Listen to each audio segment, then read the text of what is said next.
আমাৰ আকৌ ISC programme এটা আছে মানে exposure and field visit for problem identification. তাৰে আমি এটা টপিক লৈছোঁ, এইটো হ'ল ছইল ডিগ্ৰেডেশ্যন। এইটো প্ৰব্লেম এটা আমি পাইছোঁ, তাৰ বিষয়ে আমাৰ অলপ ক'ব মানস প্ৰতীম দত্ত ছাৰে, assistant professor department of zoology. ঠিক আছে, ধন্যবাদ। আজি আমি এটা বিশেষ অনুষ্ঠান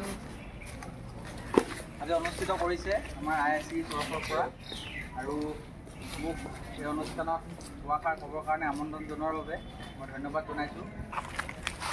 ছাত্ৰ ছাত্ৰীসকল, আজি আমি যিটো ফিল্ড ভিজিটত আহিছোঁ, অৰ্থাৎ আমি সকলোৱে দেখিছোঁ যে আমাৰ এই যিটো কলেজৰ ফ্ৰণ্টত যিটো কেনেল আছে, আমি তাৰ দুৰৱস্থাটোৰ বিষয়ে দেখিছোঁ, হয়নে? গতিকে প্ৰথম কথা মই আগতে কৈছিলোঁ যে ফিল্ড ভিজিট বা এক্সপ'জাৰ ভিজিটৰ আমাৰ উদ্দেশ্যটো হৈছে যে কি, আমাৰ ওচৰে পাঁজৰে থকা যিখিনি প্ৰব্লেমছ আছে, আৰু আজি বিশেষকৈ আমি প্ৰব্লেমটো ষ্ট্ৰেছ দিছোঁ ছইল ডিগ্ৰেডেশ্যনৰ ওপৰত। আমি এইটো দেখা পাইছোঁ যে আনপ্লেনড ৱেত আমাৰ যেতিয়া চিটি এখন কনষ্ট্ৰাক্ট কৰা হয়, এটা আৰ্বান চেণ্টাৰ এটা কনষ্ট্ৰাক্ট কৰা হয়, তেতিয়া আমি বিভিন্ন ধৰণৰ তাত নোহোৱা আমি দেখিবলৈ পাওঁ, অৰ্থাৎ ইমেৰিং।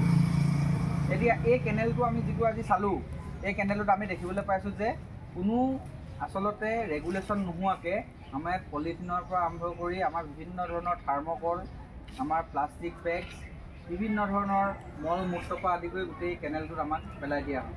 তাৰ ফলত কি হৈছে, আমাৰ ইয়াৰ যিটো ইক'ছিষ্টেম, সেই ইক'ছিষ্টেমটো হেম্পাৰ হৈছে। ইয়াৰ ছইলৰ কোৱালিটি ডিটৰিয়েট হৈছে, কাৰণ ছইল আমাৰ বিভিন্ন প্ৰকাৰে ডিটৰিয়েট হ'ব পাৰে। আমি সকলোৱে জানো যে ছইল ডিটৰিয়েট হোৱা মেইন আমাৰ কাৰণ হৈছে কি, যে কিছুমান টক্সিক পলিউটেণ্ট যেতিয়া আমি ছইলত পৰে, ছইলৰ ফাৰ্টিলিটি হেৰুৱায়, হয়নে? আৰু ছাডেন ড্ৰাষ্টিকলি ছইলৰ যিটো pH লেভেল, সেই pH লেভেলৰ ফ্লাকচুৱেশ্যন হয়। সেই ছইলৰ ফ্লাকচুৱেশ্যন হ'লে আমাৰ সেই ছইলৰ ওপৰত নিৰ্ভৰ কৰি যিবিলাক ডিপেণ্ডেণ্ট প্লাণ্টছ আছে, এনিমেলছ আছে, সিহঁতৰ পপুলেশ্যনটো ড্ৰাষ্টিকেলি এটা কমিউনিটি এটা চেঞ্জ আহে। তাৰোপৰিও আমাৰ কি হয়, চেলিনিটিটো এটা ইফেক্ট কৰে। আমি জানো যে মাটিৰ এটা নিৰ্দিষ্ট এটা চেলিনিটি থাকে, আৰু এই কাৰ্যবিলাকৰ ফলত মাটিৰ কি হয়, চেলিনিটিটো কম হৈ যায়। গতিকে আৰু কিছুমান আমাৰ ছইল ইৰোশ্যন হোৱাৰ মেইন কাৰণটো হৈছে যে আমাৰ ডিফৰেষ্টেশ্যন। আমি জানোৱেই যে আমি যেতিয়া ক্লিয়াৰ কৰোঁ, ফৰেষ্টৰ কভাৰটো বা ওপৰৰ যিটো গ্ৰাউণ্ড কভাৰটো ক্লিয়াৰ কৰোঁ, তেতিয়া সেই ছইলটো বিভিন্ন ধৰণৰ ফ্লাডিং বা বতাহ, বৰষুণ, এই বিভিন্ন ধৰণৰ যিবিলাক আমাৰ এবায়টিক ফেক্টৰ আছে, সেই এবায়টিক ফেক্টৰবিলাকে তেওঁলোকক বিভিন্ন ধৰণে প্ৰভাৱ বিস্তাৰ কৰে। আৰু ছইল ইৰোশ্যনৰ ফলত আমি কি হয়, আমি দেখিছোঁৱেই এতিয়া যিবিলাক আমাৰ মথাউৰি আছে, মথাউৰি নিৰ্মাণ কৰিছে, এটা চৰকাৰৰ এটা বৃহৎ অংক অৰ্থাৎ ধনৰাশি আমাৰ মথাউৰিটো নিৰ্মাণ কৰাত ব্যৱহাৰ কৰা হয়, কিন্তু ভেজিটেশ্যনৰ অভাৱত আমাৰ ছইল ইৰোশ্যনৰ ফলত আমাৰ প্ৰত্যেক বছৰে আমাৰ বহুত হাজাৰ হাজাৰ কোটি টকা আচলতে লোকচান কৰে।